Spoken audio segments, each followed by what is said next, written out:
Hello guys, അസ്സലാമു അലൈക്കും. എന്തൊക്കെയുണ്ട് വിശേഷം? സുഖം തന്നെയല്ലേ? എല്ലാവർക്കും സുഖമാണെന്ന് വിശ്വസിക്കുന്നു.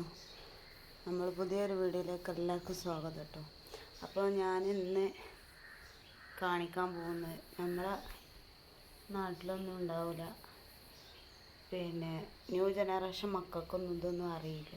ഇതെന്താ സാധനം എന്താണെന്ന് നിങ്ങൾക്ക് ആർക്കും അറിയാം? ഇത് പനങ്കഞ്ഞിയാണ്.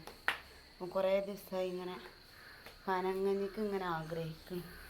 അപ്പോൾ ഞാനിങ്ങനെ കോഴിക്കോടേക്ക് പോയിക്കൊണ്ടിരിക്കുന്ന സമയത്ത് ഞാൻ എൻ്റെ പുതിയാപ്പിളയും കൂടി പോകുന്ന സമയത്ത് ഞാൻ കണ്ട് കുറ്റിക്കാട്ടൂർക്ക് എത്തുന്നതിന് മുമ്പായിട്ട് പന വെക്കണ സ്ഥലം റൂട്ടിൻ്റെ സൈഡിൽ തന്നെ ലൈവായിട്ട് പനൻ്റെ പൊടി കൊടുക്കുന്നുണ്ട്, പാനയും കൊടുക്കുന്നുണ്ട്.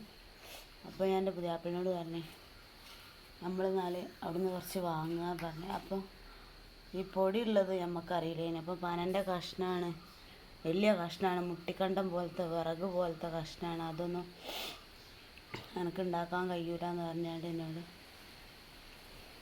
അത് വാങ്ങണ്ട പോവാന്ന് പറഞ്ഞ് അങ്ങനെ പോന്ന്.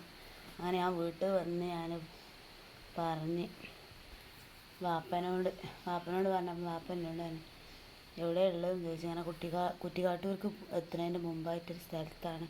എവിടെ കറക്റ്റ് എനിക്കറിയില്ല, ഞാൻ വണ്ടിമേ അങ്ങനെ പോകുമ്പോൾ കണ്ടതല്ലേ.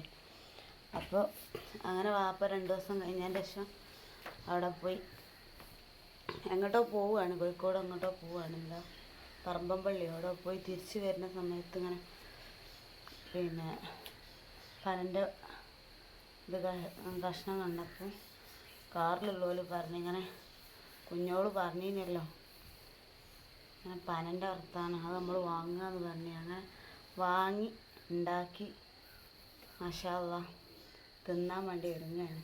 അതിക്ക് നല്ല അടിപൊളി ബീഫിൻ്റെ കറിയുണ്ട്. നിങ്ങൾക്കൊന്നും അറിയില്ല, ഇപ്പോഴത്തെ ന്യൂ ജനറേഷൻ മക്കൾക്കൊന്നും പനങ്കഞ്ഞി എന്താ, ഇറച്ചിക്കറി എന്താ ഒന്നും അറിയില്ല. ഇറച്ചിക്കറി എന്താണെന്നറിയാം, പനങ്കഞ്ഞിയിൽ ഇറച്ചിക്കറി പാർന്ന് തിന്നണമെന്നും ചിലപ്പോൾ അറിയില്ല. ഞാൻ പിന്നെ കുറച്ച് മുന്നേ, ഇപ്പോഴൊന്നുമല്ല, ഒരു 10-15 കൊല്ലം മുന്നേ ഉണക്കലീൻ്റെ കറിയും പനങ്കഞ്ഞും തിന്നാണ്. മാഷാ അല്ലാഹ് അടിപൊളിയാണ്. അതുപോലെ തന്നെ ബീഫ് കറിയും പനങ്കഞ്ഞും ഭയങ്കര ടേസ്റ്റാണ്. അപ്പോൾ എല്ലാവരും വീട്ടിലും ഉണ്ടാവുമൊന്നുമില്ല, വേണമെന്നുണ്ടെങ്കിൽ കുറ്റിക്കാട്ടൂർക്ക് പോകണോടത്ത് എത്തണോടത്ത് കുറച്ച് മുന്നായിട്ട് ഉണ്ട്. എവിടെ കറക്റ്റ് എനിക്ക് സ്ഥലം അറിയില്ല. അവിടെ ലൈവായി തന്നെയാണ് ഇപ്പോൾ പൊടിച്ച് കൊടുക്കുന്നത്. അടിപൊളി സാധനമാണ്. എനിക്കിതിന് ഭയങ്കര പൂതി. ഇത് തിന്നിട്ട് ഇത് തിന്നാഞ്ഞിട്ട് കുഴപ്പമൊന്നും വേണ്ടല്ലേ വിചാരിച്ചിട്ട് വാപ്പ ഇതൊക്കെ വാങ്ങിക്കൊണ്ടുവന്നാണ് ഉണ്ടാക്കി എൻ്റെ മുന്നിലേക്ക് എത്തിച്ചത്. മാഷാ അല്ലാഹ് എല്ലാവരും ആഫിയത്തുള്ള ദീർഘായുസ്സ് അല്ലാഹ് നൽകട്ടെ. അപ്പോൾ ഇറച്ചിക്കറിയും പനങ്കഞ്ഞി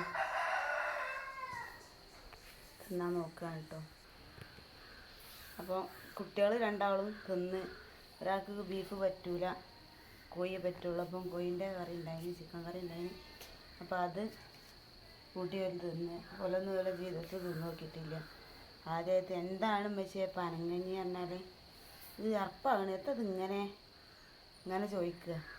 ഞാൻ പറഞ്ഞു പനങ്കഞ്ഞി പറഞ്ഞാൽ തിന്ന് നോക്കി, ഭയങ്കര ടേസ്റ്റാണ്, നമുക്കൊന്നും ഇതിനെ പറ്റി അറിയില്ലല്ലോ എന്നും പറഞ്ഞു ഞാൻ.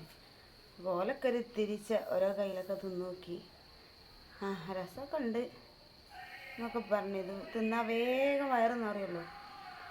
അപ്പോൾ ഓൾക്ക് ഇതിനെ പറ്റി അറിയില്ല. ന്യൂ ജനറേഷൻ മക്കൾക്ക് എന്ത് പനങ്കഞ്ഞി, ചിക്കന്, ബീഫ്, മീൻ, ചോറ്, അരി ഭക്ഷണം തിന്നല്ലാതെ അങ്ങനത്തെ ഒന്നും അറിയില്ല.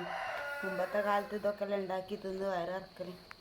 ഇപ്പോഴത്തെ കാലത്ത് ചോറന്നെ ഇഷ്ടമായി തിന്നാണ്ട്, ഫാസ്റ്റ് ഫുഡുണ്ട്, എല്ലാ സാധനങ്ങളും കൊണ്ടുവന്ന് തിന്നാണ്ട്. അപ്പോൾ പിന്നെ ഇതിനെപ്പറ്റി ആർക്കും അറിയില്ല. അപ്പോൾ നമ്മൾ തിന്ന് നോക്കാം കേട്ടോ. മാഷാ അല്ലാഹ്.